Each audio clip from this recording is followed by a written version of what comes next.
The crystal wine glass shattered against the marble floor 3 inches from my feet. I didn't flinch. 6 years of waiting tables in Manhattan's most exclusive restaurants had taught me that much: never show fear, never show weakness, and for God's sake, never let them see you cry. "You clumsy little bitch," the woman hissed, her perfectly manicured nails digging into the white tablecloth. "Do you have any idea how much this dress costs?" I did, actually. Valentino, spring collection, approximately $8,000. The red wine I'd allegedly spilled, though we both knew she'd knocked her own glass over, had barely touched the hem. "I sincerely apologize, ma'am. Please, let you what? Ruin it further?" She stood abruptly, her chair scraping across the floor of Aurelio's private dining room. The sound echoed in the sudden silence. Every eye in the room turned toward us, including his. I felt his gaze before I saw him. It was like standing too close to a fire, that prickle of heat that warns you to step back before you burn. He sat at the head of the table, perfectly still in his black suit, one hand resting casually beside his untouched bourbon. Dark hair swept back from a face that could have been carved from marble, all sharp angles and brutal beauty. But it was his eyes that stopped my heart. Cold, calculating, the kind of eyes that had watched men die and felt nothing. Dante Valentino, owner of Aurelio's, owner of half of Manhattan, if the rumors were true, and definitely owner of the woman currently making a scene. "Gabriella," he said quietly. Just her name, nothing more. But the woman froze mid-tirade. "Dante, darling, this incompetent girl. Sit down." 2 words, barely above a whisper, yet they carried the weight of a command that couldn't be disobeyed. Gabriella's face flushed, but she sat, smoothing her dress with trembling hands. I should have been relieved. Instead, dread coiled in my stomach as Dante Valentino rose from his chair with the fluid grace of a predator. He was tall, well over 6 feet, and moved with the kind of confidence that came from knowing everyone in the room would bend to your will. He stopped in front of me. Up close, he was devastating, the kind of beautiful that felt dangerous, with a scar cutting through his left eyebrow that only added to the lethal appeal. "Your name," he said. Sophia Russo, sir." Something flickered in his eyes at my last name. Recognition? Impossible. I was nobody. "Miss Russo." His voice was smoke and whiskey, with an accent that spoke of old-world Italy despite his American upbringing. "My apologies for the disruption to your evening." I blinked. Was he apologizing to me? "It's not necessary, Mr. Valentino." It is necessary." He turned his head slightly, not quite looking at Gabriella but making it clear she was being addressed. My companion forgot her manners. "She will leave now." "Dante," Gabriella gasped, standing again. "You can't be serious. Over some waitress?" "I'm quite serious." He didn't raise his voice. "Didn't need to. Marco will see you out." A man materialized from the shadows near the door, massive, built like a tank, with dead eyes that had definitely seen combat. Marco. I'd heard the other servers whisper about him. Dante Valentino's right hand, his enforcer. Gabriella's face contorted with fury and humiliation, but she grabbed her clutch and stalked toward the exit, Marco following at a respectful distance. At the doorway, she turned back. "You'll regret this," she spat, though I couldn't tell if the venom was meant for me or for Dante. Then she was gone, and I was alone with the most dangerous man in New York. The other diners had returned to their meals, conversations resuming in hushed tones, but I could feel their curiosity, their speculation. This would be all over the Manhattan social circuit by morning. "Mr. Valentino, I should get back to, look at me." I did, against my better judgment. His eyes were darker up close, almost black in the candlelight, and there was something in them I couldn't name, something that made my pulse hammer against my throat. "You didn't spill that wine?" he said. "Sir, Don't lie to me, Sophia Russo." My name on his lips felt like a caress and a threat. "I was watching. She knocked it over herself and blamed you." I said nothing. What could I say? Agree and risk losing my job? The Valentino family owned this restaurant, owned my livelihood. A ghost of a smile touched his lips, gone so quickly I might have imagined it. "You're smart. Loyal to your employment even when defending yourself. I appreciate that." He reached into his jacket. I tried not to notice how the movement revealed the shoulder holster beneath and pulled out a money clip thick with hundreds. He peeled off 5 bills and held them out. "For your trouble. $500, more than I made in a week." I can't accept that, sir. You can, and you will. He took my hand, his grip was warm, strong, completely engulfing mine, and pressed the bills into my palm.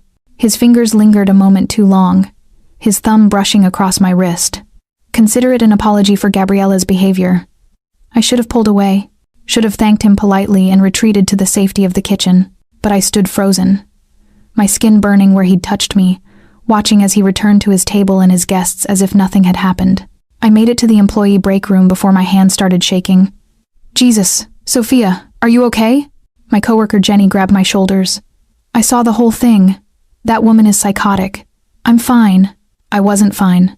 I could still feel the weight of Dante Valentino's gaze, the warmth of his hand. Just rattled. Well, at least Mr. Valentino stood up for you. That's huge. He never gets involved in front of house drama. She paused. Also, he's insanely hot. Did you see those eyes? I had. I couldn't stop seeing them. I finished my shift in a daze, hyper-aware every time I passed through the private dining room that he was there. I felt him watching me twice more, though when I dared to glance his way, he seemed focused on his companions, powerful-looking men in expensive suits who spoke in low tones over cigars and brandy. This was his world. Power, money, danger dressed in Armani, and I wanted nothing to do with it. At 2 a.m., I finally clocked out and headed for the employee exit. The November air bit through my thin coat as I stepped into the alley. I'd walked this path 1,000 times, cutting through to the subway station 4 blocks away. I made it halfway before I heard the footsteps behind me. Fast, multiple sets. My heart kicked into overdrive as I spun around. 3 men. Not Dante's men. I'd seen enough of his security to recognize the difference. These men were rough, hungry-looking, with the kind of desperation that made people dangerous. Pretty lady, walking alone, the one in front said, his smile revealing yellowed teeth. Not safe, this time of night. I backed up, hand diving into my purse for my pepper spray. Stay back. Or what? He laughed, and the others spread out, flanking me. We just want to talk. Maybe see what you got in that purse. My fingers closed around the spray canister. I raised it, thumb on the trigger. I'm warning you. The gunshot cracked through the night. I screamed, stumbling backward as the man in front collapsed, blood blooming across his chest. The other 2 froze, then turned to run. 2 more shots rang out precise, controlled, and they went down like puppets with cut strings. I couldn't breathe, couldn't think, couldn't process what I'd just witnessed. A figure emerged from the shadows at the mouth of the alley. Tall, broad-shouldered, moving with that same predatory grace. Dante Valentino stepped into the dim streetlight, a gun held loosely in his right hand. He looked at the bodies with the same detached interest. Someone might give roadkill. Then his eyes found mine. Are you hurt? I shook my head, unable to speak. My entire body was trembling now, shock crashing over me in waves. He holstered the gun so casual, like he did this every night, and closed the distance between us. Sophia, look at me. I did. Those dark eyes held mine, steady and strangely calm. You're safe now, he said. I promise you're safe. Then my knees gave out, and the last thing I remembered was his arms catching me as the world went black. I woke in silk sheets. For a disorienting moment, I thought I was dreaming. My apartment had a futon with a torn fitted sheet and a comforter from Target. These sheets felt like liquid against my skin, impossibly soft. The kind of luxury I'd only ever touched when making beds in the penthouses I'd cleaned during college. Then the previous night crashed back. The humiliation at Aurelio's, the alley, the gunshots, those men falling, blood spreading across concrete. Dante Valentino's arms catching me. I sat up too fast, head spinning, and took in my surroundings. Floor-to-ceiling windows overlooked Central Park, the morning sun painting the autumn trees in gold. The bedroom was massive, bigger than my entire apartment, decorated in shades of cream and gray with furniture that screamed quiet wealth. Modern art hung on the walls, pieces I vaguely recognized from my art history classes. I was still in my work clothes, though someone had removed my shoes and covered me with a cashmere throw. The door opened. I tensed, but it wasn't Dante. A woman in her 50s entered, carrying a breakfast tray, her expression kind but professional. Good morning, Miss Russo. I'm Elena, Mr. Valentino's housekeeper. He asked me to bring you breakfast and inform you that he'll join you shortly. She set the tray on the bedside table, fresh fruit, pastries, espresso that smelled like heaven. The bathroom is through that door. You'll find toiletries and fresh clothes laid out. Where am I? Mr. Valentino's private residence. The penthouse. She smiled gently. You're perfectly safe here, dear. No one can reach you without his permission. That should have been comforting. Instead, it sent ice down my spine. No one can reach you. That included me leaving, didn't it? Elena left, and I forced myself to eat, my stomach churning with each bite. The espresso helped, grounding me with its bitter richness.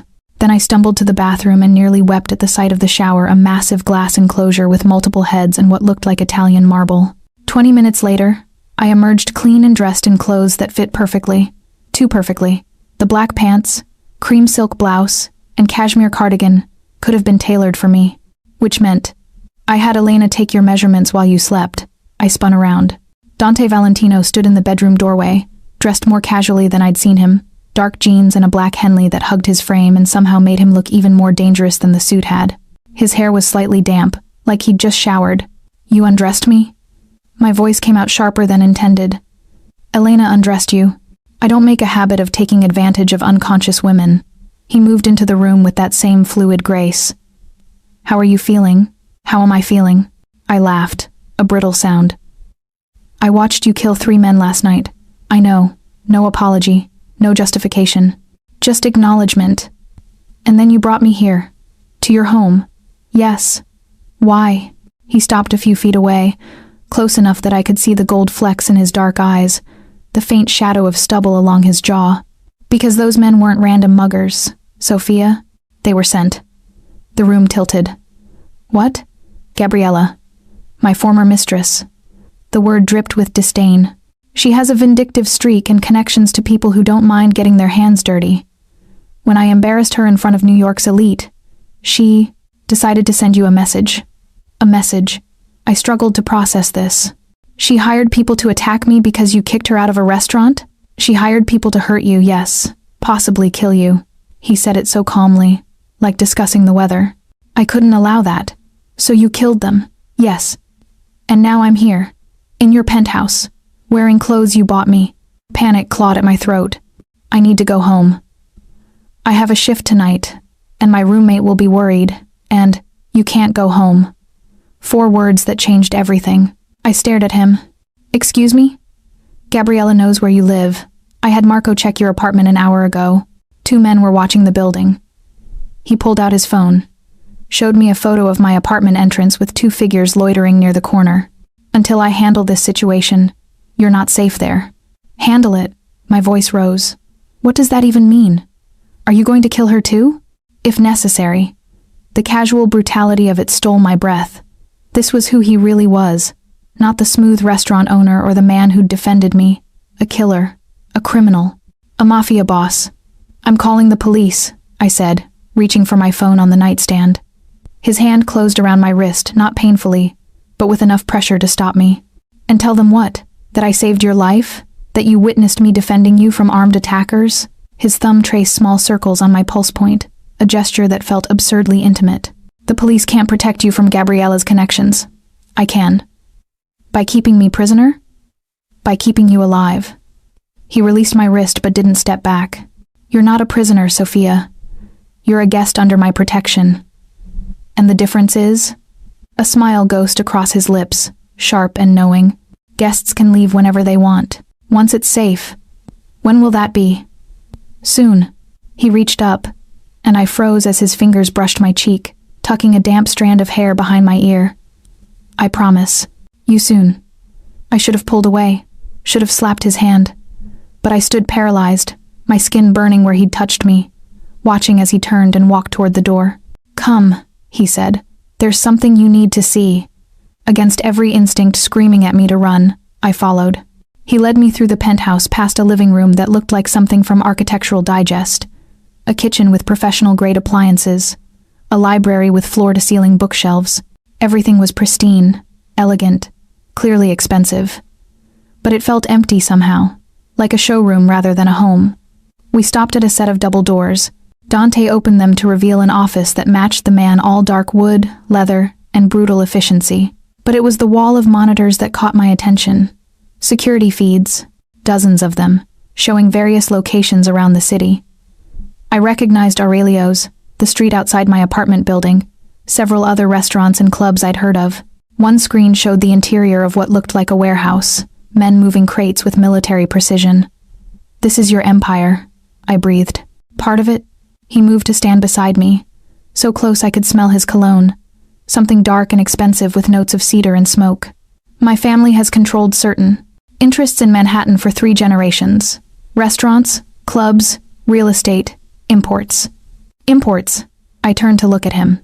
"You mean drugs?" "I mean many things. Some legal, some in gray areas, some that would definitely concern the authorities if they looked too closely." His honesty was more frightening than lies would have been. "But I don't deal in human trafficking, and I don't touch drugs that destroy communities. I have lines I don't cross." "How noble," I said sarcastically. "Not noble, practical. The families that cross those lines draw too much attention. They make enemies of people who should be customers." He gestured to the screens. "This is the world I'm offering to protect you from Gabriella's vendetta. The question is whether you'll accept." "I don't have a choice, do I?" "You always have a choice, Sophia." He turned to face me fully, and the intensity in his eyes made my breath catch. "But some choices have consequences you can't escape. If you walk out that door now, unprotected, you might make it a day. Maybe 2. Gabriella won't stop until she's satisfied her anger. And if I stay? If you stay, I'll end this threat. Permanently. And then you'll be free to go back to your life, knowing you're safe." He paused. "Or you could stay longer. Work for me." That caught me off guard. "Work for you? You're intelligent, educated, loyal under pressure. I could use someone like you in my organization. Legitimate side," he added, seeing my expression. "Restaurant management, event coordination, the businesses that keep everything else afloat.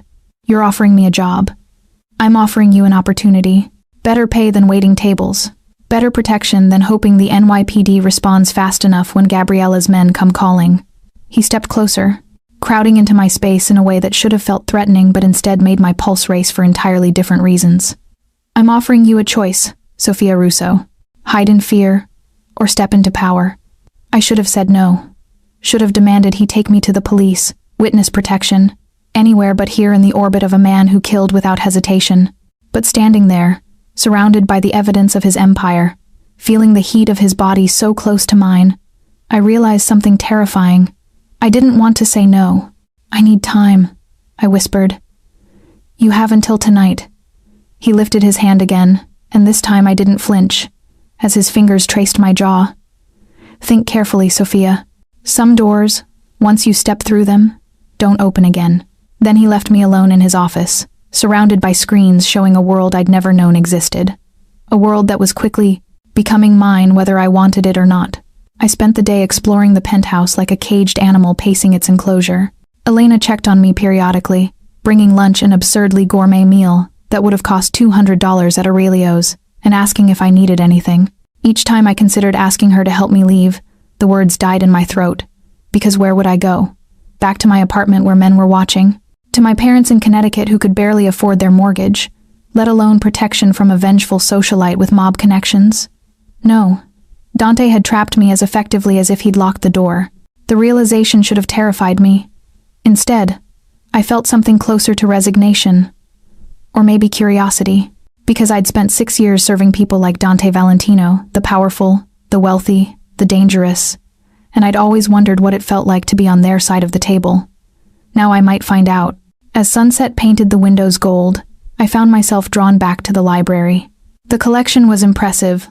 Leather-bound classics mixed with modern thrillers, business texts, and surprisingly, poetry. I pulled down a worn copy of Neruda and had just settled into a leather armchair when I heard footsteps. Dante appeared in the doorway, still in the casual clothes from this morning, but somehow looking even more dangerous. Maybe it was the way his eyes found me immediately, dark and intense, like he'd known exactly where I'd be. "You read poetry," he said. "Not a question." "You sound surprised." "Most people don't anymore. They're too busy with their phones, their constant noise." He moved into the room, and I tried not to notice how he moved all controlled power and predatory grace. "What do you think of Neruda?" "I think he understood that love and obsession are sometimes the same thing." I closed the book. That wanting someone can feel like drowning. Something flickered in his expression. He crossed to the bar, card in the corner, poured 2 glasses of wine without asking if I wanted one, and brought them over. He handed me one and settled into the chair across from mine. Tell me about yourself, Sophia Russo. Why? Because you're in my home. Under my protection. I make it a policy to know the people I'm responsible for. I'm not one of your soldiers. No, he agreed, a ghost of a smile touching his lips. You're something else entirely. The way he said it made warmth pool low in my stomach. I took a sip of wine to cover my reaction. It was incredible, probably older than I was. There's not much to tell, I said finally. I grew up in Connecticut, working-class family, got a scholarship to NYU, graduated with a degree in art history that turned out to be useless for actual employment. I've been waiting tables ever since, trying to figure out what I'm supposed to do with my life. And what do you want to do? No one had asked me that in years. My parents wanted me to get a stable job with benefits. My ex-boyfriend had wanted me to move to LA and support his acting career. My roommate just wanted me to pay rent on time. I want to matter, I said quietly. I want to build something that lasts. Something that's mine. Dante was silent for a long moment, studying me with those dark eyes. Then he leaned forward, elbows on his knees. Close enough that I could see the scar through his eyebrow was old, well-healed. Do you know what I see when I look at you, Sophia? I shook my head, not trusting my voice. I see someone who's been underestimated her entire life. Someone who's learned to make herself small, invisible, because it's safer that way. His voice was low, intimate. But last night, when Gabriella humiliated you in front of Manhattan's elite, you didn't cry. You didn't crumble.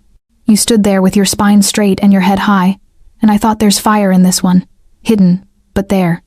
You don't know me. No, he agreed. But I want to. The honesty in his voice did something to me. Cracked something open in my chest that I'd kept carefully locked. Why? I whispered. Why do you care about some random waitress? Because you're not random.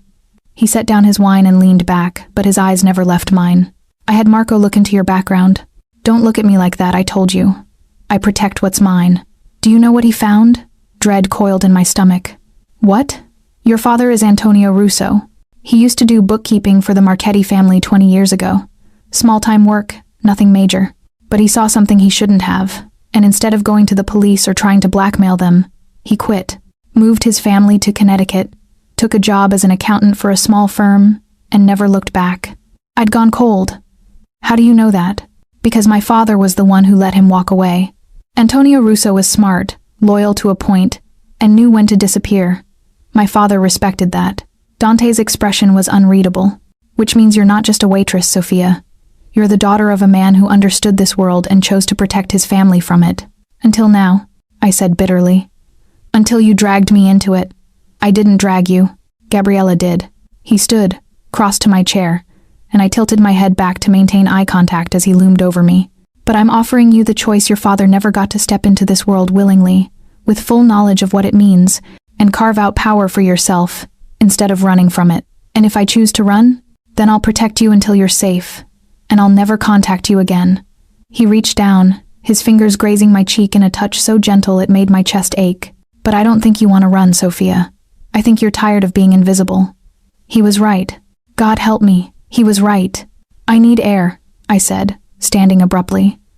My chest brushed against his. He was so close. Too close, and I saw his pupils dilate. Please, I feel like I can't breathe in here. For a moment, I thought he'd refuse. Then he nodded. The terrace. Come. He led me through the penthouse to a door I hadn't noticed, which opened onto a massive terrace overlooking Central Park. The November air was cold but crisp, clearing the fog from my head. The city sprawled below us, millions of lights twinkling in the gathering dark.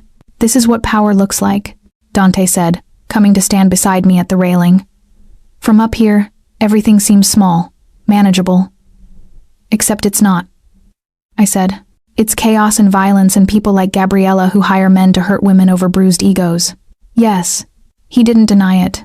It's also opportunity, Sophia. The chance to shape that chaos instead of being shaped by it. I turned to look at him. The wind ruffled his dark hair, and in the low light, he looked almost human, almost vulnerable. Why did you really bring me here? I asked. And don't tell me it's just about protection. You could have put me in a safe house with guards. You didn't have to bring me to your home. His jaw tightened. For a long moment, he said nothing, just stared out at the city. Then, because when Gabriella was screaming at you, and you stood there taking it without breaking, something in me recognized something in you. He turned to face me fully. I've spent my entire life surrounded by people who want something from me. Power, money, protection, access. But you looked at me like I was just a man. Not a monster, not a king, just a man. You killed 3 people in front of me. To protect you. Is that supposed to make it romantic? But even as I said it, something in me responded to the dark truth of it. He'd killed for me. A man I barely knew had ended 3 lives without hesitation because I was in danger. No, he said quietly. It's supposed to make you understand that I don't let anything happen to what's mine. And from the moment I saw you standing in that dining room with broken glass at your feet and fire in your eyes, I knew you were going to be mine. I should have been horrified. Should have recognized the possessiveness for the red flag it was. Instead, my breath caught, and warmth flooded through me. I haven't agreed to anything. I managed. Not yet. He stepped closer, and I found myself backed against the railing, the cold metal pressing into my lower back. His hands came up to cage me in, gripping the railing on either side of my hips. But you will, Sophia. Because I see the way you look at me, like you're terrified and fascinated at the same time. You're imagining things. Am I? He leaned in, his lips a breath from my ear. Your pulse is racing. You haven't stepped away even though you could. And when I touch you, his fingers brushed up my arm, leaving fire in their wake. You don't pull away. I couldn't speak, couldn't think. My entire world had narrowed to the heat of his body, the cedar and smoke scent of him, the way his breath ghosted across my neck. Tell me to stop, he murmured against my skin. Tell me you want nothing to do with me, and I'll step back. I'll keep you safe until this is over, and then I'll let you go back to your small apartment, and your waitressing job, and your invisible life. His lips grazed my jaw, so light I might have imagined it. Tell me to stop, Sophia. I opened my mouth. The word was right there, stop. One syllable that would end this dangerous game before I lost myself completely. But when I spoke, what came out was, don't. He pulled back just enough to look at me, and the heat in his eyes nearly undid me. Don't what? Don't stop. The words felt like jumping off a cliff. Don't let me go. The last thing I saw before his mouth claimed mine was the flash of triumph in his dark eyes. Then I was drowning in him.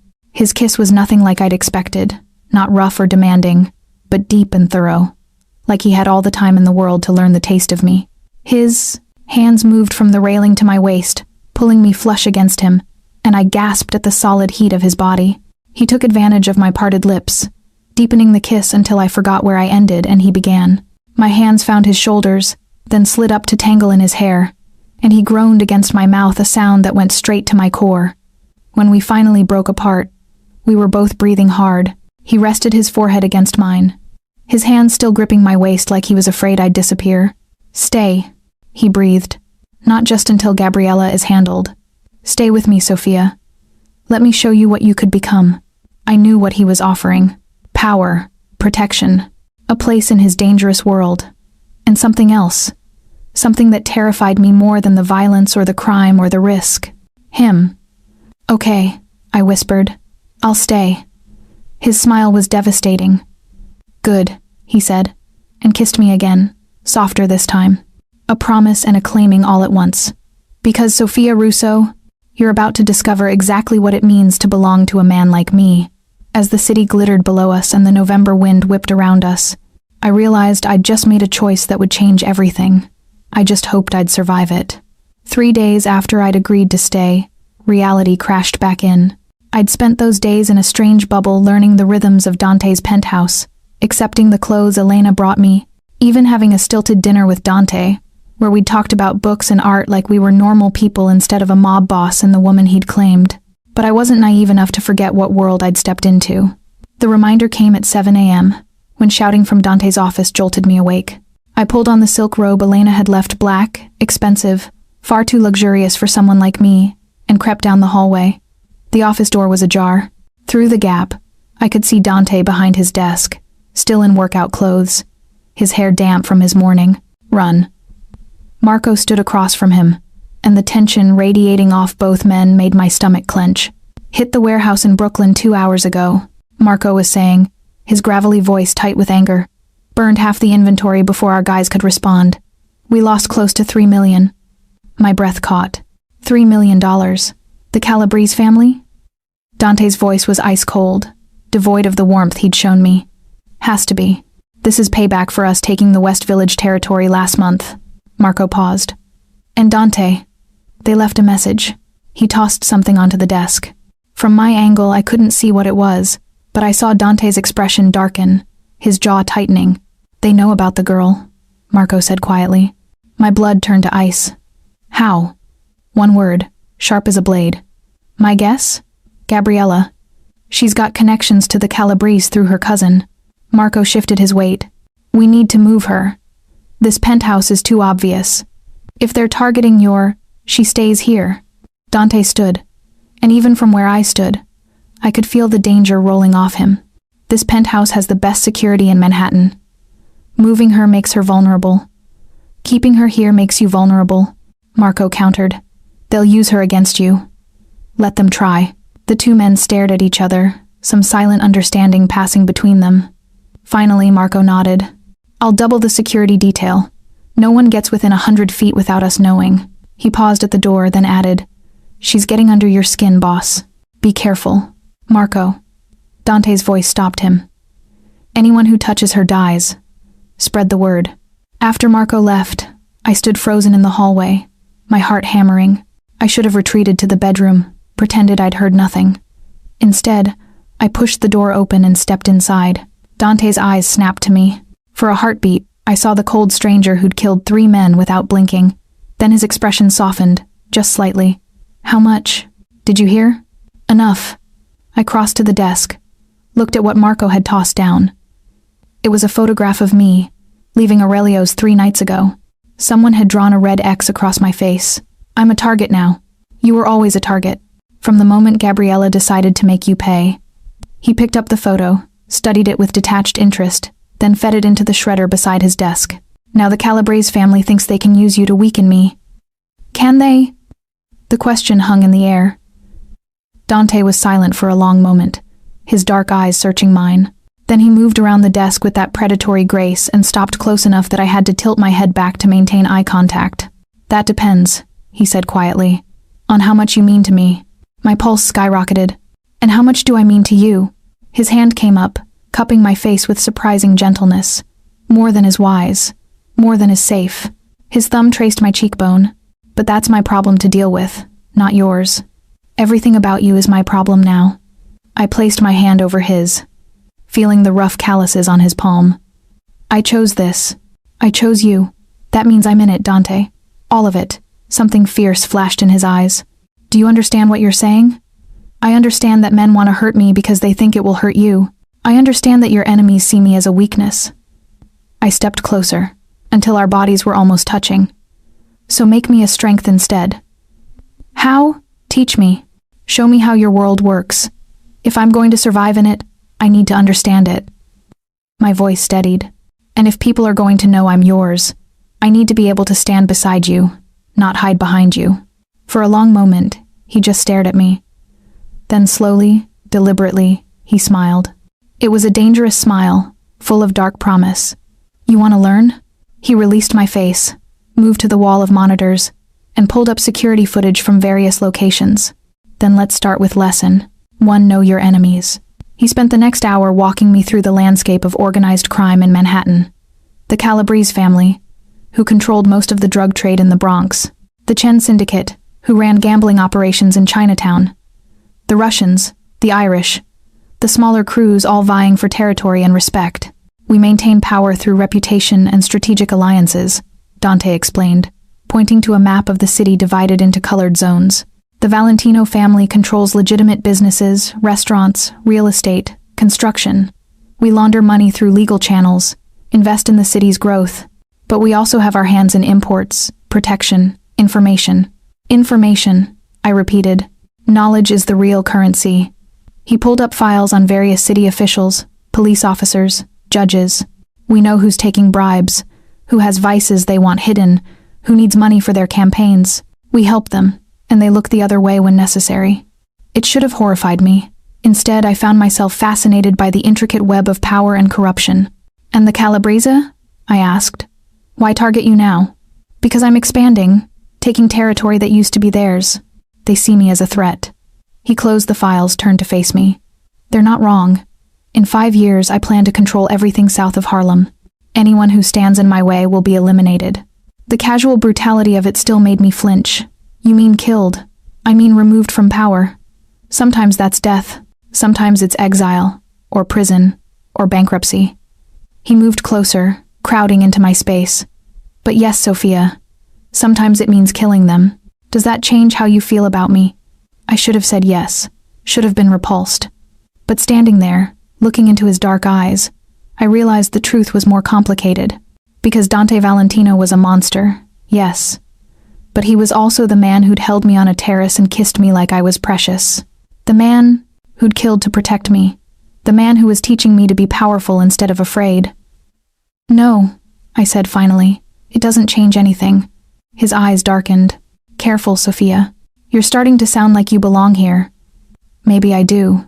He was on me in an instant. One hand fisting in my hair, the other gripping my waist, pulling me against him. His kiss was rougher this time, demanding, and I met him halfway, my hands clutching his shoulders as I kissed him back with equal hunger. When we broke apart, we were both breathing hard. "Lesson 2, he said against my lips. "In this world, you need to be untouchable, which means you need to be seen not as my mistress, but as something more." "What do you mean?" He released me, moved back to his desk, and pulled out a folder I hadn't noticed. He opened it, spread the contents across the polished wood. "Legal documents," I realized. "Incorporation papers. Aurelio's is being restructured," he said. "Half ownership is being transferred to a new partner, someone with excellent credentials, business acumen, and my complete trust." My heart stuttered. "You're making me co-owner of your restaurant? Not just Aurelio's, 3 other establishments as well. All legitimate, all profitable." He looked up at me, his expression serious. "This isn't charity, Sophia. You'll work for it. Learn the business, manage operations, prove you're more than just the woman in my bed." The woman in my bed. Heat flooded through me at the implication. "Why?" I managed. "Because if you're a legitimate businesswoman, a partner in my ventures, you become harder to touch. The Calabrese can't target you without risking exposure. Attacking a restaurant owner is different than attacking a mistress." He paused. "And because I meant what I said about wanting to see what you could become. This is your chance to build something that matters. Something that's yours." I stared at the documents, my head spinning. Yesterday I'd been a waitress wondering how to make rent. Now Dante was handing me ownership of establishments worth millions. What's the catch? "The catch is that you'll be irrevocably tied to me, to my family, my business, my world." His eyes held mine. "Walk away now, and you can still have a normal life. Sign those papers, and you're mine completely. There's no going back." My hand trembled as I reached for the pen. "Sophia." His voice stopped me. "Think carefully." I did. I thought about my cramped apartment, my degree gathering dust, the years of being invisible. I thought about the way Dante looked at me like I was powerful, precious, worth protecting. I thought about the fire I'd felt on that terrace when he'd kissed me and told me I could be more than I'd ever imagined. I thought about the danger, the violence, the darkness I'd be embracing. Then I picked up the pen and signed my name on every document. Dante's smile was slow, dangerous, and full of promise. "Welcome to the family, Sophia Russo," he said, and kissed me like he'd just won a war. Outside the windows, the city sparkled in the morning light, beautiful and treacherous. My city now, our city. The next week passed in a blur of legal meetings, business consultations, and intense education in how to run a high-end restaurant empire. Dante hadn't been kidding about making me work for it. He had me meeting with managers, reviewing financial statements, learning inventory systems, and memorizing the intricate network of suppliers and staff. But the nights were something else entirely. We existed in this strange tension, orbiting each other like binary stars. He'd touch my hand during dinner, let his fingers linger at the small of my back when we passed in the hallway, kiss me goodnight at my bedroom door with a restraint that felt like torture. He was waiting for something. I just didn't know what. The answer came on Friday night. "There's an event tonight," Dante said over breakfast. "A charity gala at the Metropolitan Museum. All of Manhattan's elite will be there, including the Calabrese family." I set down my espresso. "You want to parade me in front of your enemies? I want to introduce my new business partner to society." His eyes held mine. "And I want to send a message that you're untouchable. That you're under my protection and part of my legitimate operations. What if Gabriella is there? She will be. Which is why this is important." He stood, came around the table, and pulled me to my feet. "Tonight, you're not the waitress she humiliated. You're Sophia Russo, co-owner of 4 successful restaurants and a force to be reckoned with. I don't have anything to wear to a gala." His smile was slow, dangerous. "Come with me." He led me to a room I hadn't entered before. When he opened the door, I gasped. It was a closet, but calling it that felt like calling the Sistine Chapel a painted ceiling. The space was massive, with floor-to-ceiling shelves holding shoes, bags, and accessories. Racks of designer clothes lined the walls, everything organized by color and type. "This is yours," Dante said. "Elena had everything delivered yesterday based on your measurements and style preferences." I moved deeper into the space, running my fingers over silk, cashmere, leather, Dior, Valentino, Chanel. Months of my salary hung on these racks. "Dante, this is too much. This is necessary." He came up behind me, his hands settling on my hips. "You need to look the part if you're going to play it." I turned in his arms. "And what part is that?" "Queen," he said simply. His hands slid up my sides, dangerously close to where my breath was already quickening. "My queen." Before I could respond, he released me and moved to one of the racks. He pulled out a gown that made my breath catch midnight blue silk that would cling to every curve, with a neckline that dipped daringly low and a slit up the thigh. "This one," he said. "I want to see you in this. It's beautiful. You'll be devastating." He hung it on a hook by the door. "Elena will help you get ready. We leave at 7. Then he was gone, leaving me alone with thousands of dollars of couture and a racing heart. 6 hours later, I stared at my reflection and barely recognized myself. Elena had worked magic. My dark hair was swept up in an elegant twist, a few carefully crafted tendrils framing my face. My makeup was dramatic but sophisticated, smoky eyes, sharp cheekbones, red lips, diamond earrings borrowed from Dante's family vault, Elena had said glittered at my ears. But it was the dress that transformed me. The silk clung to my curves like it had been painted on, the neckline revealing just enough to tantalize without being vulgar. The slit showed a dangerous amount of leg with every step. I looked powerful, dangerous, beautiful. I looked like I belonged to Dante Valentino. "He's waiting," Elena said with an approving smile, handing me a black clutch and a fur wrap. I found him in the living room, and my breath stopped. Dante in a suit was devastating. Dante in a tuxedo was lethal. The black fabric was perfectly tailored to his broad shoulders, the white shirt crisp against his olive skin. His dark hair was styled back, emphasizing the sharp angles of his face and that scar through his eyebrow. He looked like sin personified. When he saw me, he went completely still. His eyes tracked over me slowly, deliberately, setting fire to every inch of skin they touched. When his gaze finally met mine, the heat in it nearly brought me to my knees. "Sophia," he said, his voice rough. "You look devastating?" I supplied, echoing his earlier word. "Dangerous." He closed the distance between us, and I could see the control he was exercising in the tension of his jaw, the way his hands flexed at his sides. "You look like you could bring kingdoms to their knees." "Or mafia bosses?" His smile was sharp, predatory, especially those. He reached into his jacket and pulled out a velvet box. My heart stuttered. "This was my grandmother's," he said, opening it to reveal a necklace that made the borrowed earrings look like costume jewelry. Sapphires and diamonds set in platinum, the stones the same midnight blue as my dress. She wore it when my grandfather claimed his place as head of the family. "It's tradition for the patriarchs." He paused, choosing his words carefully. "Chosen woman to wear it at important events." "Dante, I can't." "You can. You will." He moved behind me, and I felt the cold weight of the stones settle against my collarbone, his fingers brushing my neck as he fastened the clasp. In the mirror across the room, we looked like something out of a magazine. Powerful, dangerous, matched. His lips ghosted across the exposed skin of my shoulder. sending shivers down my spine. "Tonight," he murmured against my skin, "the whole city will know you're mine." The Metropolitan Museum of Art was transformed into something out of a fairy tale. The great hall glittered with chandeliers and candlelight. The creamstone walls hung with priceless art. Manhattan's elite filled the space in designer gowns and tailored tuxedos, champagne flowing freely as a string quartet played Vivaldi. Dante kept me close, his hand possessive at the small of my back as we moved through the crowd. I felt every eye on us, heard the whispers that followed in our wake. "Is that Dante Valentino's new woman? I heard she's his business partner now, co-owner of Aurelio's. Where did she come from? I've never seen her before. Gorgeous, whoever she is. Look at that necklace. That's the Valentino sapphire. He must be serious about her." Dante introduced me to dozens of people, restaurateurs, real estate moguls, city councilmen, even a senator. Each time, he presented me as his partner, his voice carrying a subtle emphasis that made it clear I wasn't just a business associate.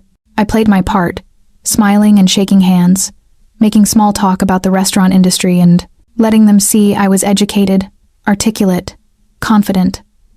Not some bimbo on his arm, but a woman who belonged in this world. Then I saw her. Gabriella stood across the room in a silver gown that probably cost more than a car, her blonde hair cascading in perfect waves. She was talking to a group of women, but her eyes were locked on me, pure venom in her gaze. "She's here," I murmured to Dante. "I know." His hand tightened on my waist. "Stay close to me." But Gabriella was already moving toward us, her entourage following like sharks scenting blood. "Dante," she purred, her smile brittle. "How lovely to see you. And this must be your new pet project." "Sophia Russo," I said before Dante could respond, extending my hand. "Mr. Valentino's business partner. A pleasure to meet you properly." She ignored my hand. "Business partner. How charmingly transparent." Her eyes raked over me. "You've dressed her up, I'll give you that. But we both know what she really is. Careful, Gabriella." Dante's voice was soft, deadly. "You're speaking to a co-owner of some of Manhattan's finest establishments. Show respect." "Respect? For a waitress playing dress-up?" She laughed, the sound sharp. "Please. Everyone here knows she's just another. She's family," Dante cut in, and the entire conversation around us died. In this world, that word carried weight, power, protection, permanence. The Valentino family. Which means insulting her is insulting me. Gabriella's face went white, then red. "You can't be serious. This nobody? This..." "Choose your next words very carefully," Dante said. And suddenly Marco was there, along with two other men I recognized as Dante's security. "Because whatever you say next will determine whether you leave this event on your feet or in an ambulance." The threat hung in the air. Around us, people had backed away, sensing danger. This was it, the moment where Dante's world and the civilized veneer of Manhattan high society collided. Gabriella looked between Dante and me, and I saw the calculation in her eyes, saw the moment she realized she'd lost. "Of course," she said tightly. "My apologies, Miss Russo. I meant no disrespect." The lie was obvious, but it was also submission. In front of witnesses, she'd backed down. "Accepted," I said, my voice steady despite my racing heart. "Perhaps we can discuss it further when you've had less champagne." Her eyes flashed with fury, but she spun on her heel and stalked away, her entourage scattering. Dante leaned down, his lips brushing my ear. "Well played," he murmured. "You just won your first battle." But as I looked around at the faces watching us, some impressed, some calculating, some afraid, I realized this wasn't just a battle. It was a declaration of war. We stayed another hour, making the rounds, cementing my position in this glittering, dangerous world. By the time we left, my feet ached from the heels, and exhaustion was setting in. But when we stepped into the back of Dante's car, a black SUV with bulletproof glass and Marco driving, the tension that had been building all night exploded. Dante pulled me across the seat, into his lap, and kissed me like he'd been starving for it. I gasped against his mouth, my hands fisting in his hair as he deepened the kiss, his hands roaming over the silk of my dress. "You were magnificent tonight," he growled against my lips. "Watching you stand up to Gabriella, seeing you own that room." His hand slid up my thigh, finding the slit in my dress, his fingers brushing bare skin. "Do you know how hard it was not to drag you into a corner and claim you in front of everyone?" Dante. His name came out breathy, needy. Say it again. His lips moved to my neck, finding the sensitive spot below my ear. Say my name like that again. Dante. I breathed, and felt his groan vibrate against my throat. The car stopped. We'd reached the penthouse building. Marco, bless him, kept his eyes forward as Dante and I climbed out, his Mafia hand never leaving the small of my back as we moved through the lobby. The elevator ride was torture. Dante stood behind me, his hands on my hips, his body pressed against mine as his lips traced my exposed shoulder. By the time we reached the penthouse, I was trembling. The doors opened. Dante swept me into his arms, literally, lifting me like I weighed nothing, and carried me through the darkened apartment. Your room or mine? He asked, his voice rough. Yours, I said, and felt his arms tighten around me. His bedroom was all dark wood and slate gray, masculine and minimal, but I barely registered the decor before he set me on my feet and spun me around, his fingers finding the zipper of my dress. Tell me you want this, he said, the zipper sliding down inch by torturous inch. Tell me you're sure, Sophia, because once we cross this line, I'm sure, I whispered, turning to face him. I've never been more sure of anything. The dress pooled at my feet, leaving me in nothing but black lace and diamonds. His eyes went molten as he looked at me, and then his hands were on me, his mouth claiming mine, and we fell into his bed tangled together. That night, Dante Valentino showed me what it meant to belong to a man like him, and I surrendered completely. I woke to empty sheets and the smell of coffee. The morning light filtered through floor-to-ceiling windows, painting Dante's bedroom in shades of gold. I sat up slowly, my body deliciously sore, and found one of his dress shirts draped over the chair beside the bed. I pulled it on, the fabric hanging to mid-thigh, and padded barefoot in search of him. I found him in his office, already dressed in slacks and a crisp white shirt, reviewing something on his computer. Marco stood beside him, their voices low and tense. Confirmed it 2 hours ago, Marco was saying. The tip came from inside. Someone's feeding information to the Calabrese. Who? Dante's voice was ice. We're still narrowing it down, but Marco stopped as he noticed me in the doorway. Morning, Miss Russo. Dante's eyes found mine, and some of the hardness in them softened. Sophia, I thought you'd sleep longer. What's wrong? I moved into the room, acutely aware I was wearing nothing but his shirt. What tip? The two men exchanged glances. Then Dante gestured for me to come closer, pulling me against his side when I reached him. The warehouse attack last week, he said. We thought it was opportunistic, the Calabrese taking advantage of a known weak point. But Marco's investigation suggests they had inside information. Someone told them exactly when our shipment was arriving and how many men would be guarding it. My stomach dropped. You have a mole. Yes. His arm tightened around me. And that person also knew about you. Knew where you worked, your schedule, enough to have you watched. The implications crashed over me. Someone in Dante's organization had been feeding information to his enemies. Someone close enough to know his movements, his vulnerabilities. Someone who'd known about me before Dante had even brought me to the penthouse. Do you have suspects? I asked. 3, Marco said, pulling up files on the computer. All with access to our operational schedules and personal information, all with potential motives. I studied the faces. 2 men I didn't recognize, and my breath caught. Elena? Dante's housekeeper smiled from the photograph, middle-aged and kind, the same woman who'd brought me breakfast and helped me dress for the gala. She has access to everything here, Marco said quietly. The penthouse, your schedule, your personal belongings. She could have planted surveillance, passed information to Gabriella or the Calabrese. No. I shook my head. Not Elena. She's been nothing but kind to me. Which could be part of her cover, Dante said, though he sounded uncertain. People show you what they want you to see, Sophia. I don't believe it. But even as I said it, doubt crept in. How well did I really know Elena? We'd had pleasant conversations, but she'd also been there for every private moment, every vulnerable second. She dressed me for the gala, helped me choose what to wear, seen the way Dante looked at me. Where is she now? I asked. Her apartment in Queens, Marco said. We have eyes on all 3 suspects until we know for sure. Dante was silent for a long moment, studying the screen. Then he closed the files and pulled me around to face him. I need to handle this, he said. It won't be pleasant. I'm coming with you. No. Yes.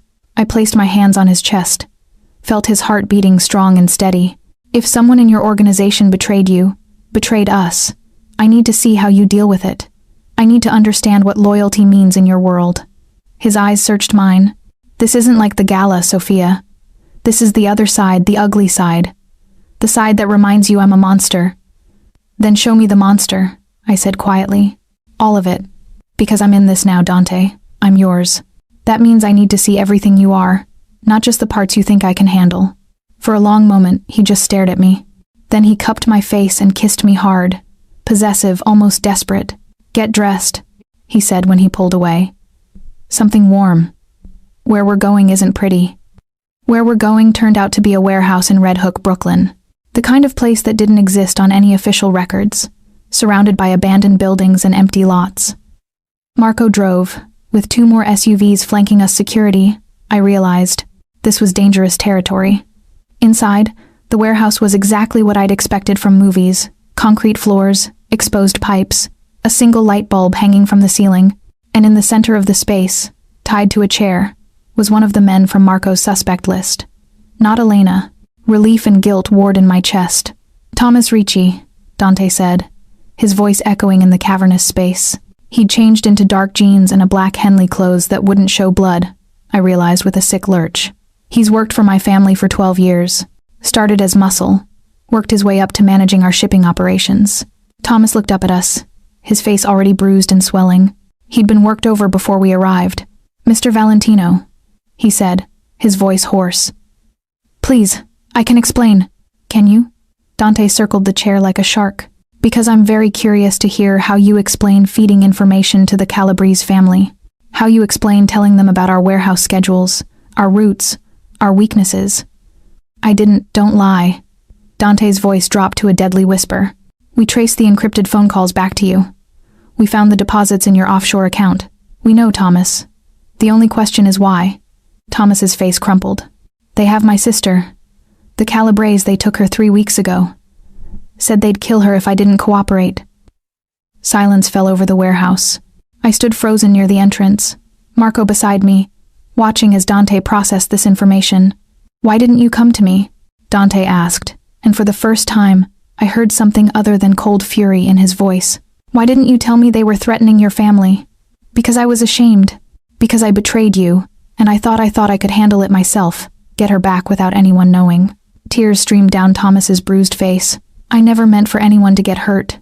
I gave them useless information at first, but they wanted more, and they kept threatening to hurt her. And I'm sorry, Mr. Valentino. I'm so sorry. Dante stood very still. Then he pulled out his phone and made a call. Find Thomas Ricci's sister, he said to whoever answered. She's being held by the Calabrese, probably in one of their safe houses in the Bronx. I want her location in an hour, and I want her extracted safely. He paused. And I want the names of everyone involved in taking her.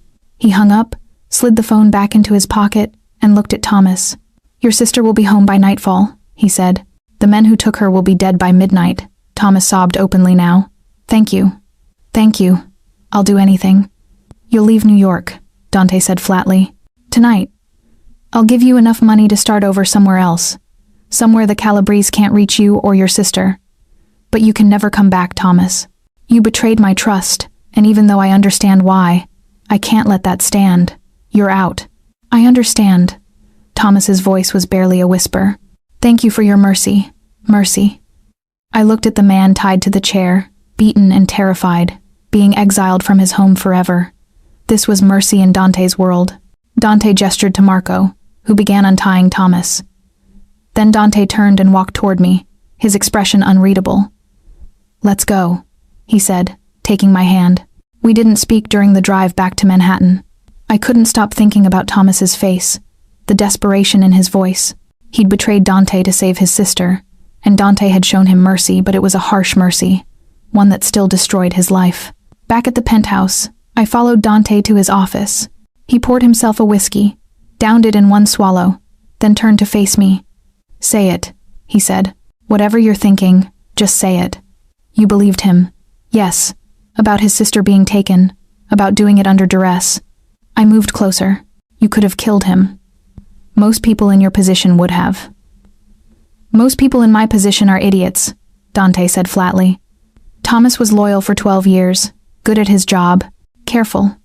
The only reason he'd betray me is if someone forced his hand. He poured another drink, this one slower. And killing a man who was trying to save his sister doesn't make me strong. It makes me a monster who punishes loyalty gone wrong instead of fixing the problem that made him desperate. I stared at him, my heart twisting. That's not what I expected you to say. What did you expect? That I'd torture him for information then put a bullet in his head? He laughed, a bitter sound. I'm capable of that, Sophia. Don't doubt it. But I'm also capable of mercy when it's deserved. Thomas betrayed me, but he did it to save family. I can respect that, even as I remove him from my organization. He was more complex than I'd given him credit for. Not just the cold killer, but a man who understood loyalty, family, the impossible choices, desperation forced. What about the Calabrese? I asked. You said the men who took his sister would be dead by midnight. They will be. No hesitation. Because they crossed a line.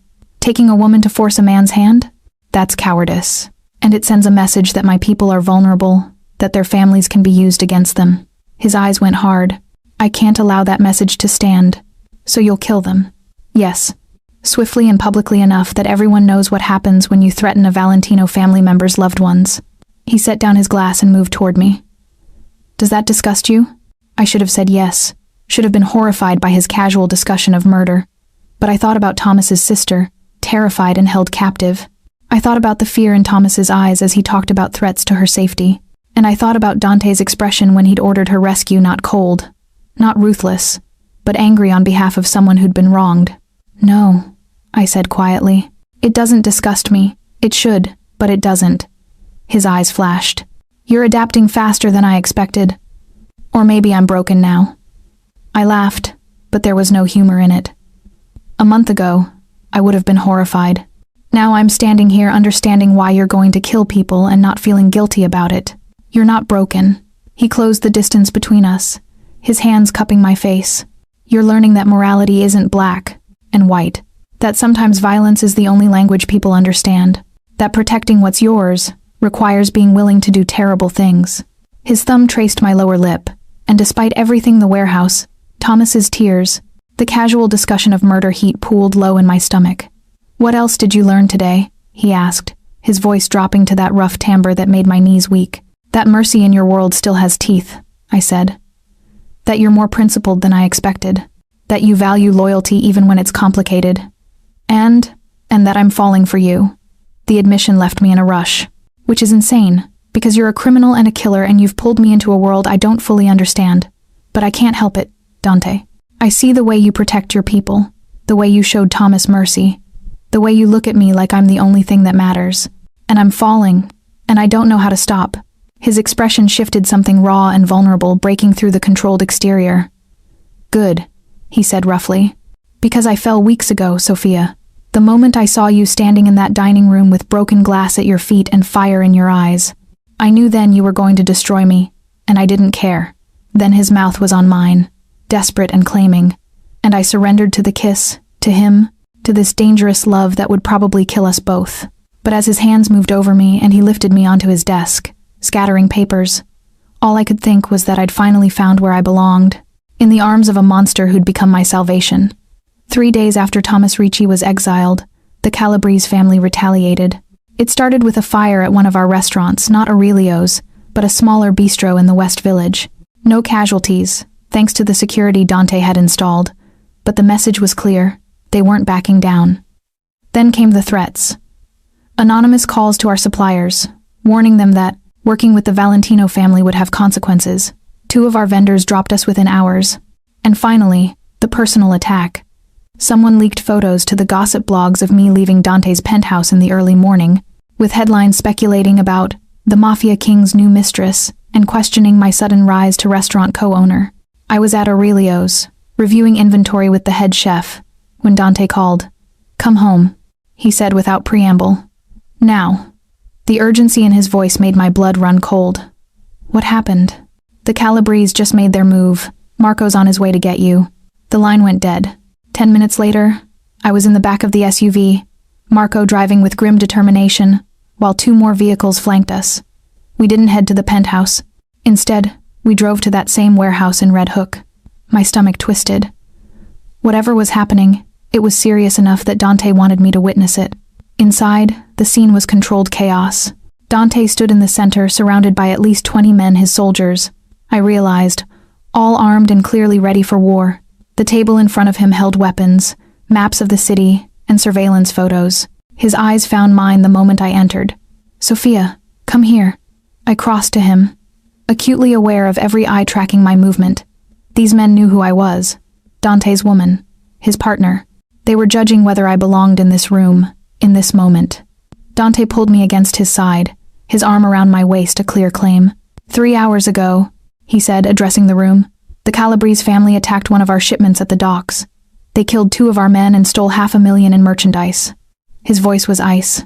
This is a direct challenge to our territory and our authority. They're testing us, seeing if we'll respond with strength or weakness. "What's the plan, boss?" one of the men asked. "We hit them back twice as hard." Dante gestured to the map. "They have a gambling operation in the Bronx that brings in $2 million a month. We're going to burn it to the ground tonight." A murmur of approval ran through the men. "But that's just the opening move," Dante continued. "The Calabrese think they can challenge us because they believe we're distracted, because they think I'm compromised." His arm tightened around me. "They're wrong. My family is my strength, not my weakness. And tonight, we're going to show them exactly what happens when you threaten what's mine." He outlined the plan, precise, brutal, designed to cripple the Calabrese gambling operation while sending an unmistakable message. 30 men would hit the location at midnight. No witnesses, no mercy. "Sophia and I will be at the secondary location," Dante said, and my heart stuttered.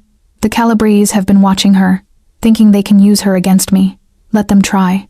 I want them to see that she's protected by the full force of the Valentino family. That touching her means death." The men dispersed to prepare, leaving Dante and me alone with Marco. "You're using me as bait," I said. "I'm using us as a show of strength," Dante corrected. "The Calabrese need to understand that you're not a vulnerability, that you're family, protected, untouchable. By putting me in danger, by putting us in a controlled situation with overwhelming security."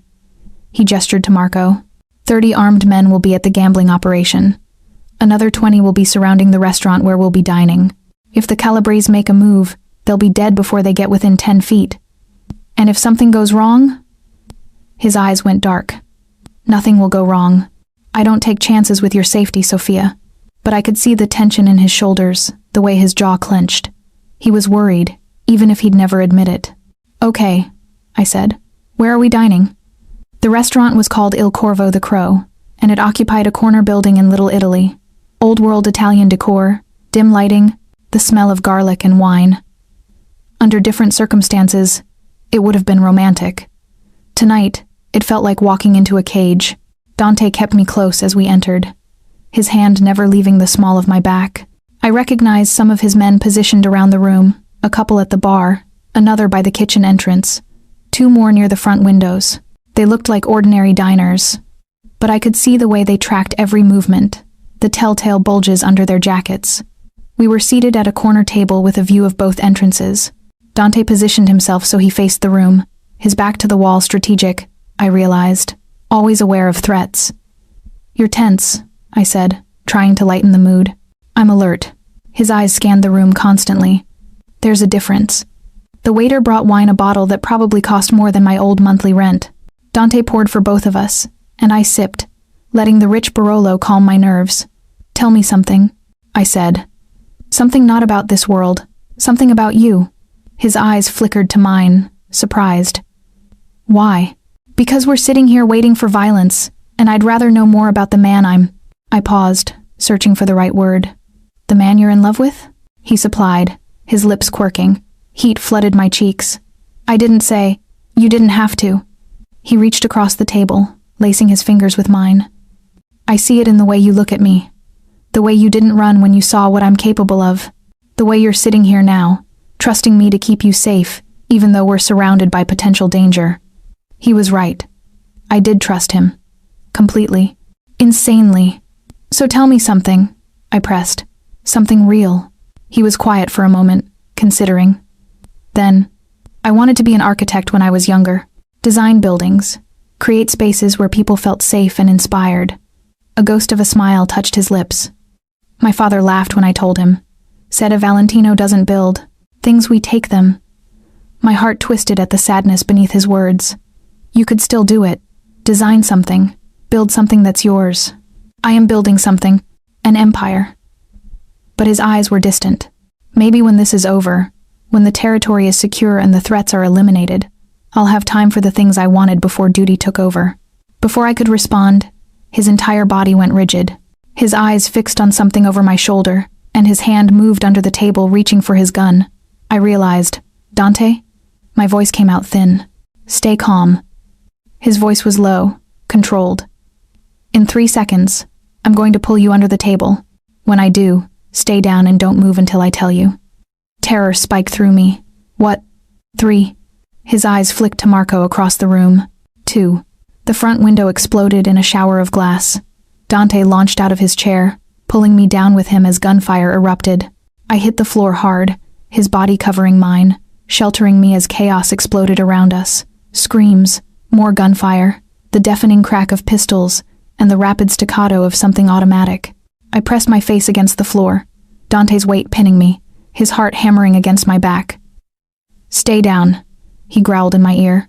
Then he was moving, rolling off me, his gun drawn and returning fire. I squeezed my eyes shut, hands over my ears, trying to block out the violence. But I could hear everything, the shouted orders, the breaking glass, the wet thud of bullets finding flesh. It felt like hours, but was probably seconds. Then Dante's hands were on me, pulling me up, checking me for injuries. Are you hurt? Sophia, look at me. Are you hurt? I shook my head, unable to speak. The restaurant was destroyed, tables overturned, windows shattered, bodies on the floor. Some were Dante's men, some were strangers in black tactical gear. The Calabres had come for us. We need to move. Marco appeared, blood streaming from a cut on his forehead. Now, more could be coming. Dante lifted me into his arms. I must have been in shock because I couldn't seem to make my legs work, and carried me through the destroyed restaurant to the back entrance where an SUV was already waiting. We climbed in, Marco driving, 2 other men in the front vehicle, and we were moving before I fully processed what had happened. The gambling operation, Dante said into his phone, his arm tight around me. Did we hit it? A pause. Then his expression darkened. Understood. Fall back. All teams to the secondary location. He hung up, his jaw clenched. It was a trap. They knew we'd retaliate. So they set up the restaurant hit to draw our attention while they reinforced their real target. What does that mean? My voice shook. It means they played us. He pulled me tighter against him. It means this war just escalated beyond control. The SUV raced through the night, and I realized with terrifying clarity that this wasn't a game anymore. This was survival, and I was right in the center of it. The safe house was in the Hamptons, a sprawling estate behind walls and gates, with armed men patrolling the grounds.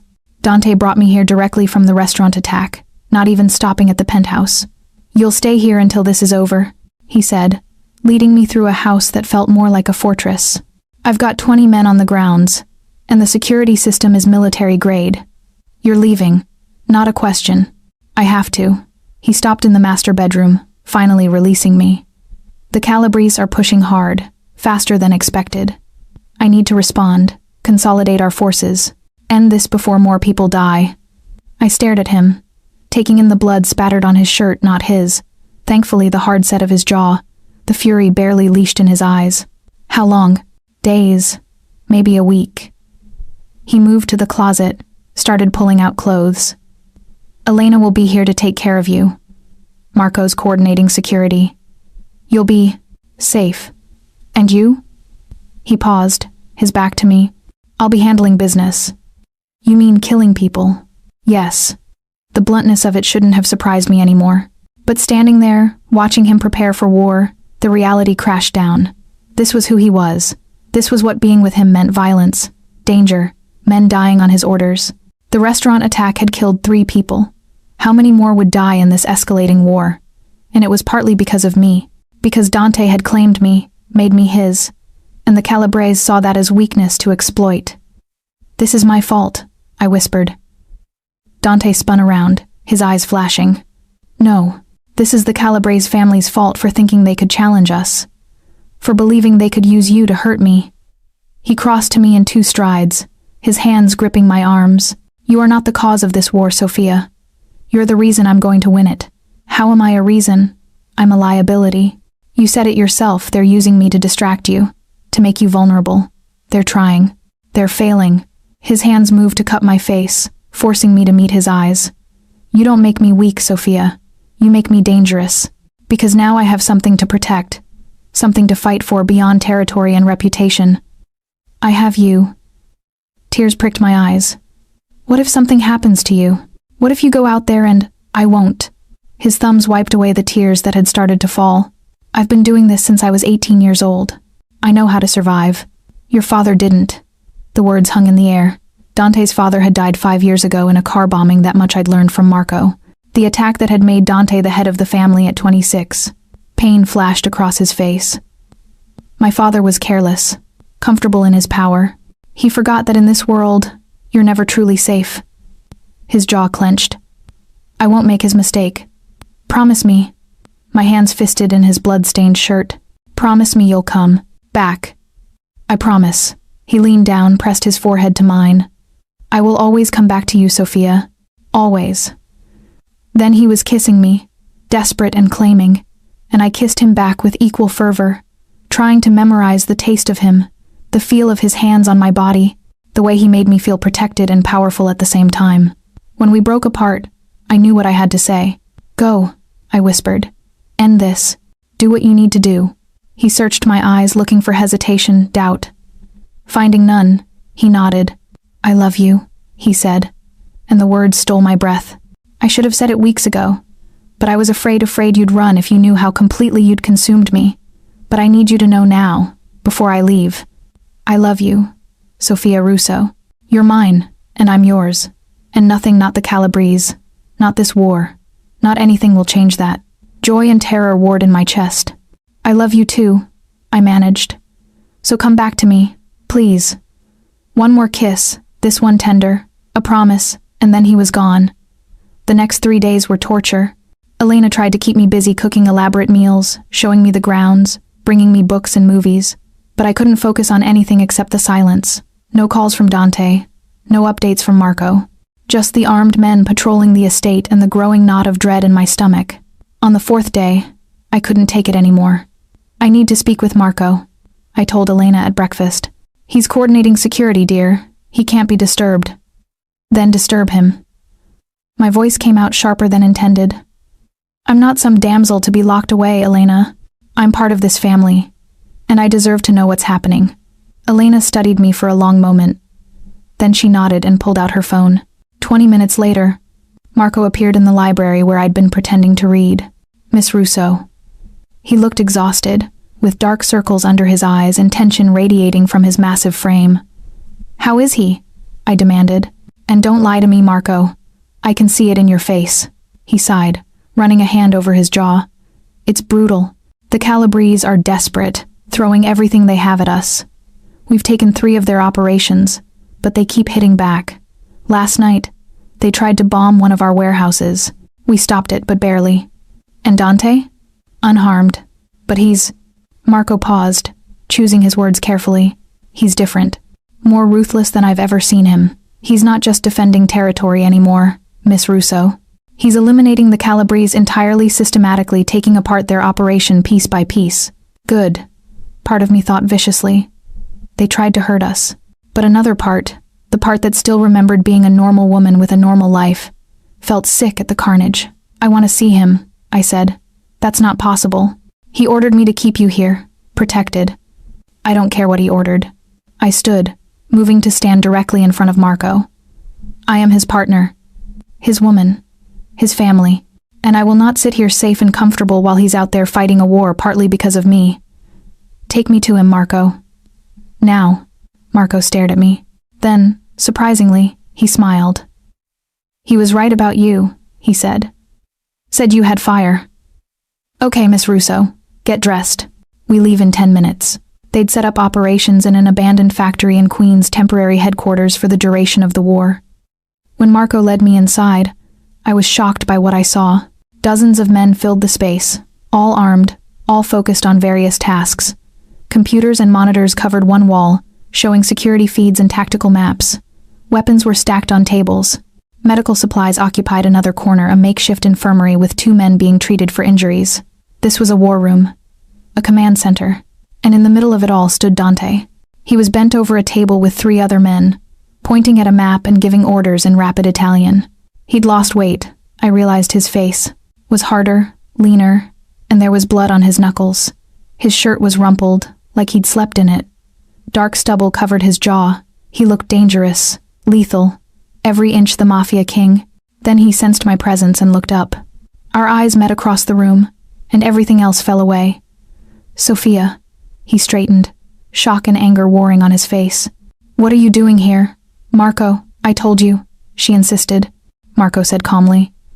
And she's right, boss. She's family. She deserves to be here. Dante's jaw clenched. Then he stalked toward me, grabbed my arm not painfully, but firmly, and pulled me into a side office.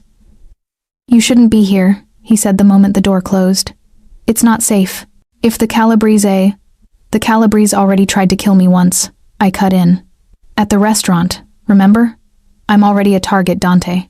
Hiding in the Hamptons doesn't change that. It keeps you alive. So does being with you. With your army. With people who can actually protect me instead of just hoping the Calabrese don't find me. I moved closer, placed my hands on his chest. I am not some fragile thing to be locked away. I chose this world.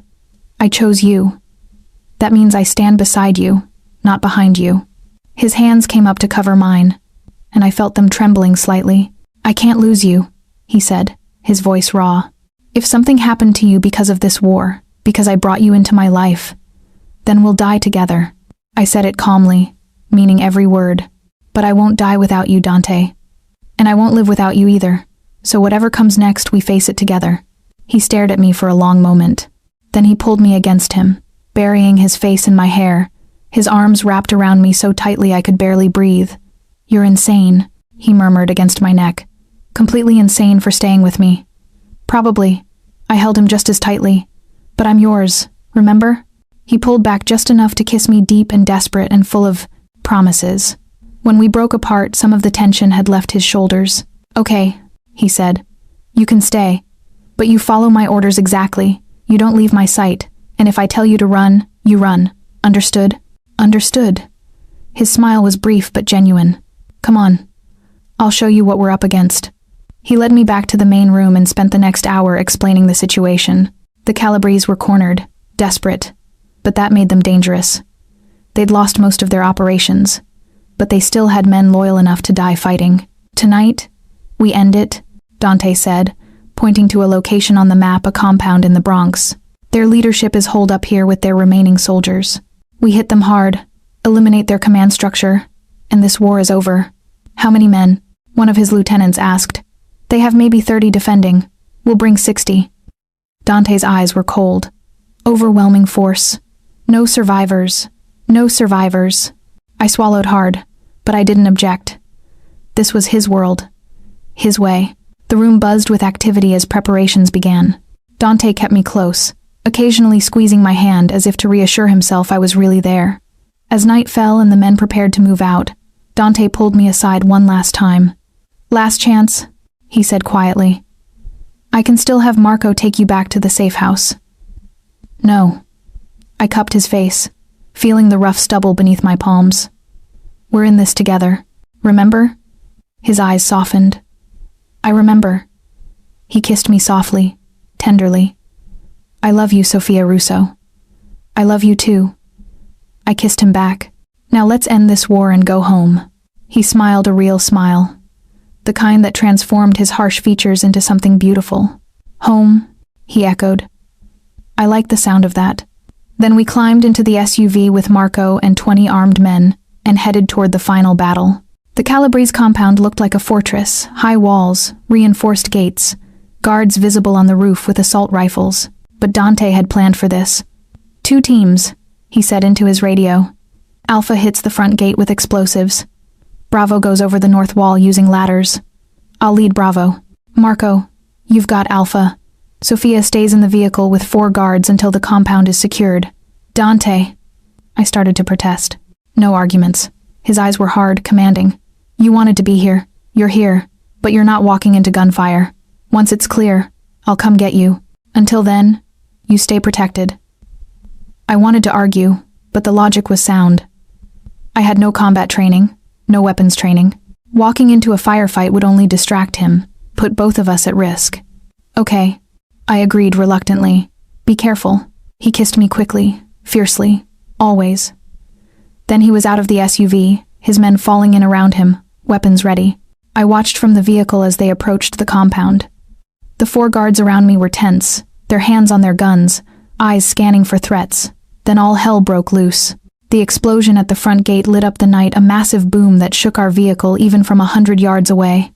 Gunfire erupted immediately, the rapid staccato of automatic weapons filling the air. I could see Dante's team scaling the north wall with military precision up and over, disappearing into the compound. More gunfire, shouting, the flash of muzzle blasts in the darkness. Minutes crawled by like hours. I couldn't see what was happening inside. Could only hear the ongoing battle and pray that Dante was safe. Then one of my guards' radios crackled. Perimeter breach! We've got vehicles approaching from the south. My blood ran cold. What does that mean? It means reinforcements, the guard said grimly, chambering around in his pistol. The Calabrese called in help. 3 black vans screeched to a stop 50 yards from our position. Men poured out, at least 15, all armed, all moving toward the compound. But they saw us. They saw the SUV. Get down! The guard yelled, pushing me low in my seat as bullets shattered the windows. The bulletproof glass held, but the sound was deafening. My guards returned fire through the windows, shouting into their radios for backup. But we were outnumbered, surrounded, and I realized with terrifying clarity that the Calabrese reinforcements had come for exactly this, to catch Dante's people off guard while they were focused on the compound assault. To catch me. We need to move, one of the guards shouted. Get her out of here. The driver gunned the engine, but a grenade landed in front of us. The explosion flipped the SUV, and I was thrown sideways, my head cracking against the doorframe. Pain exploded through my skull, and the world tilted sickeningly. I heard shouting. More gunfire. The SUV's door was wrenched open, and rough hands grabbed me, dragging me from the wreckage. Got her, someone shouted. Move, move.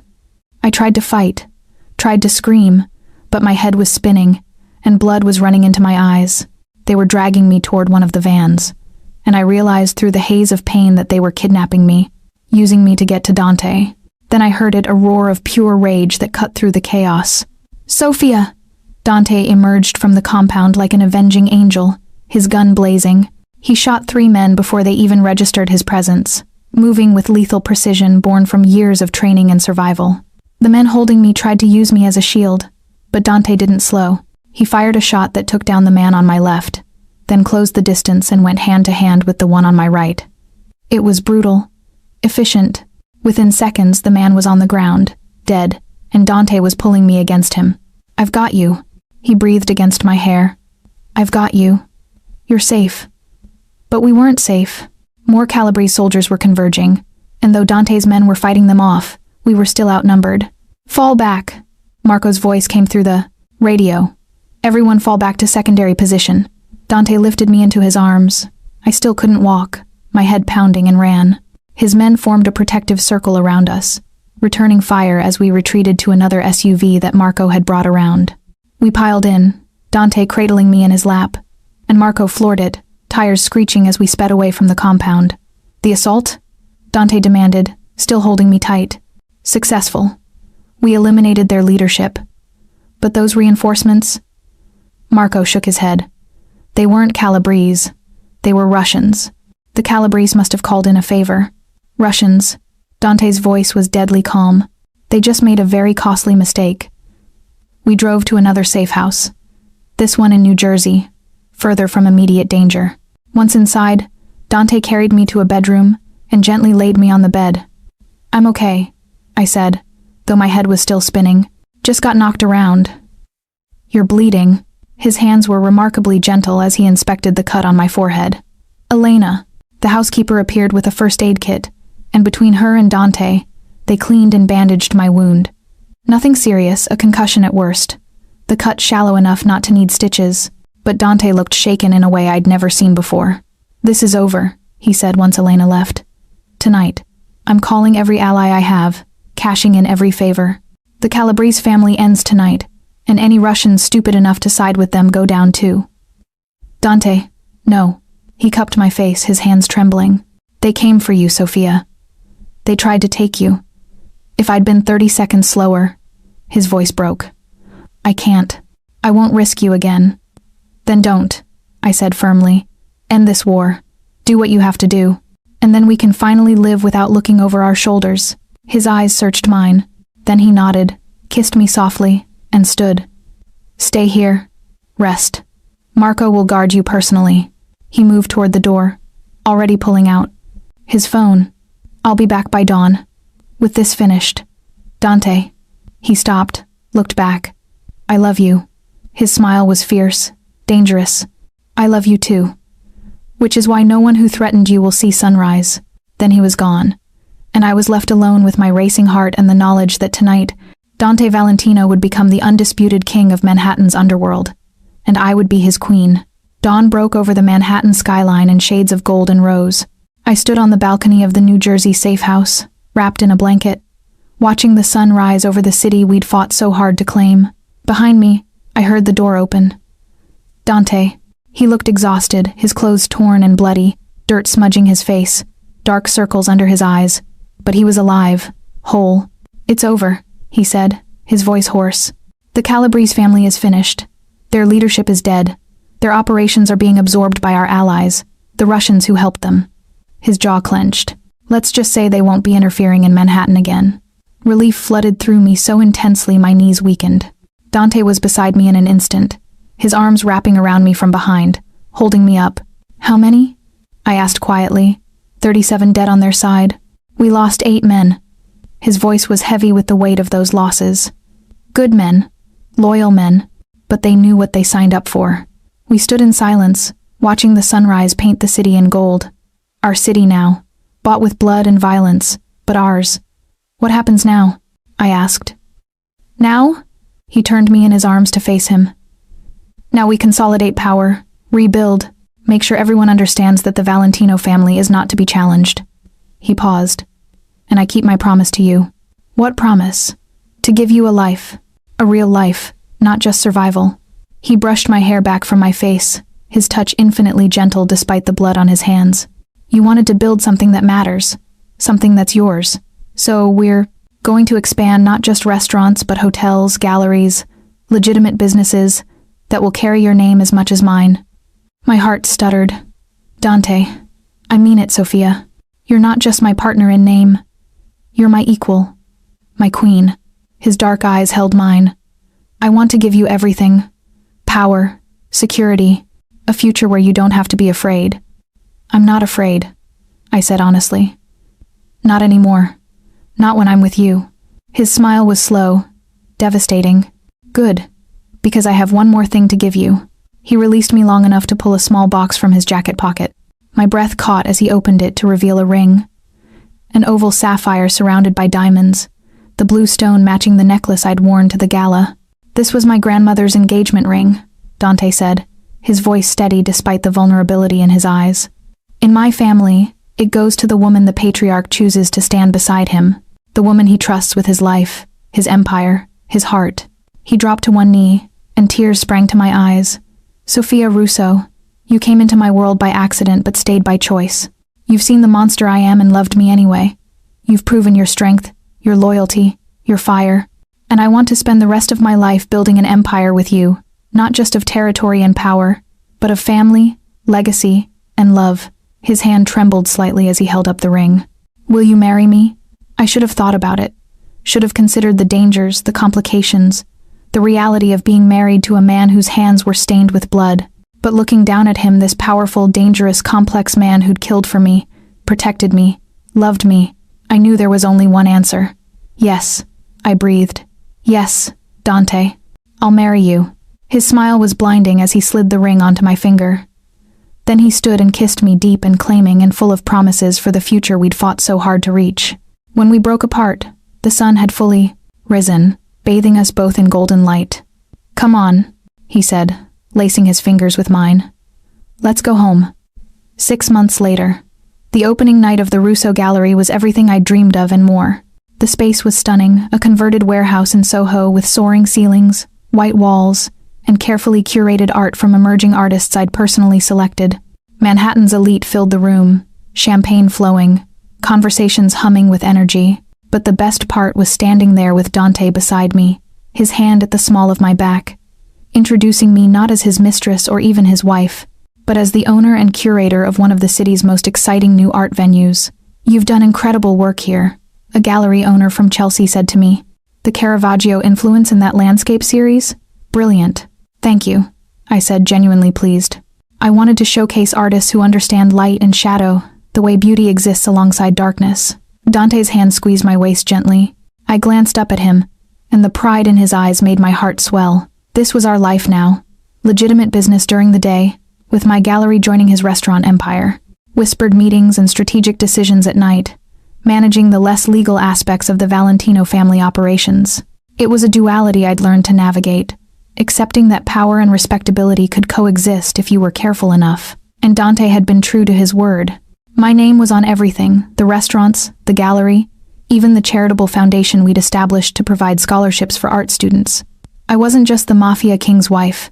I was a force in my own right. "Sophia." Elena appeared, beaming. "There's someone asking about the sculpture in the corner. I think they want to make an offer." "I'll be right there." I turned to Dante. "Go mingle. Show the city that the Valentino family appreciates fine art." His smile was warm. "As you wish, Mrs. Valentino." Mrs. Valentino. The name still sent a thrill through me. We'd married 3 months ago in a private ceremony, intimate but powerful, with the city's elite and the family's allies all present to witness our union. I'd worn a custom Valentino gown. The irony wasn't lost on anyone, and Dante had looked at me like I was the only person in the world. The reception had been at Aurelio's, of course, the same dining room where Gabriella had humiliated me, now the site of our wedding celebration. The symbolism hadn't been subtle. Gabriella herself was long gone, exiled to Europe after the war ended, her connections dissolved, her reputation destroyed.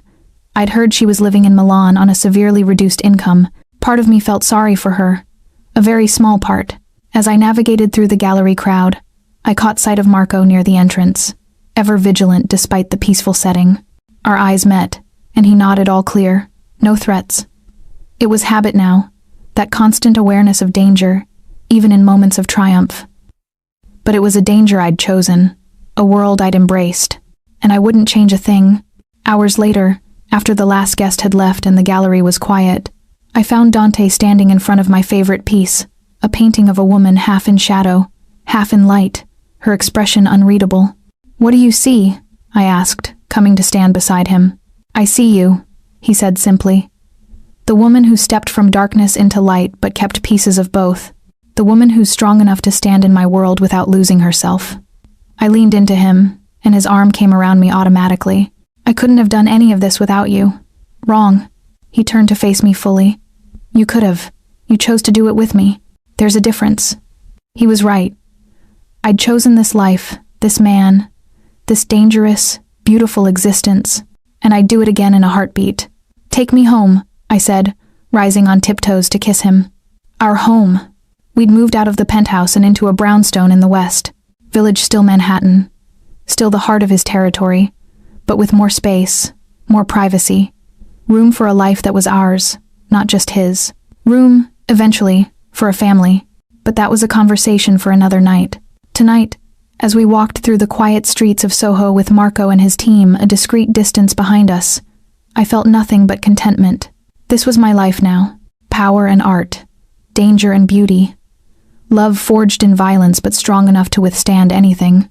I was Sophia Valentino, gallery owner, restaurant co-owner, wife to the most powerful man in Manhattan, and queen of an empire built on shadows and light. And I'd never been happier. Dante squeezed my hand as we walked, and I squeezed back a simple gesture that meant everything. We'd survived the war, built something lasting, found love in the darkest places. And this was only the beginning.